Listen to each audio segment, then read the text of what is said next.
Te Puna Oranga o Ōtaki was set out in 2012 as an Ōtaki Integrated Family Health Centre.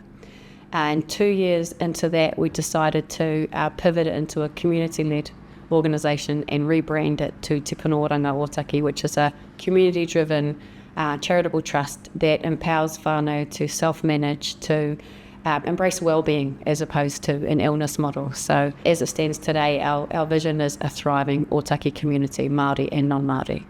So we have 4 current operating arms, and they all support a thriving community. So the first would be our rangatahi arm, which helps rangatahi getting into employment educational training. We have a youth space and a manakiao program. It's youth mentoring, so helping kids, surrounding them with positive role models to create pathways, aspirational pathways, keep them out of trouble, just keep them motivated, stay on track.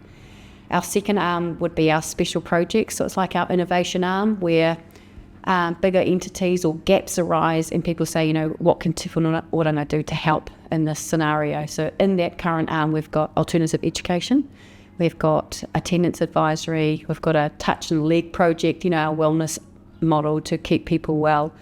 And we've got our kaumātua support program, where we're delivering weekly meals to kaumātua who can't otherwise do it themselves independently and safely.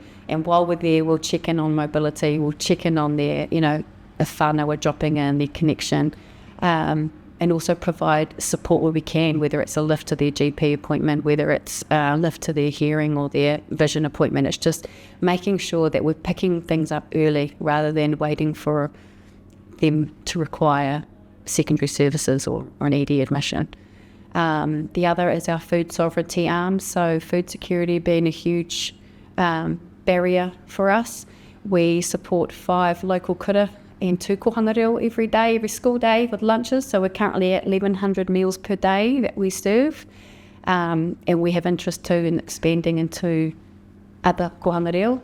The last arm would be our clinical services, which is based in this clinic, and it's our well child tamariki ora alongside maternity care and our amazing care coordinator, who will become the face of our Oranga Ōtaki GP service. What it's done, Ōtaki's just come alive when it came out that we were setting up again. And we're complementing the service that's already here. We just need a lot of our people are just so kei te koa, kei te hari. How did you attract 3 GPs when New Zealand is in a shortage at the moment? I think that we have to put all that down to Henare. I mean, since she's come on as a GM, she has worked really hard to build networks. She's sat on a lot of tables where it's important for her to be, and I think through that she's attracted people to her because of who she is and the drive that she has and passion for us here in Ōtaki. We're improving access to primary care services for people. It being kaupapa led or having Māori GPs come in, it means that whānau Māori can be seen, can be heard, and they can be understood in a way that also uplifts their mana and in a way that allows them to be Māori or culturally safe in a primary care setting. So what it means for them is huge. What it means for us is huge. You can't really measure it. Having access to timely, appropriate and culturally appropriate services is something we shouldn't have had waited for so long, and now a top priority for Te Puna Oranga. To where we are now is actually where we wanted to be, where we've always wanted to be. So Ōtaki for Ōtaki by Ōtaki has always been all of our dreams. So everybody that you speak to in Ōtaki will resonate the same ki waha.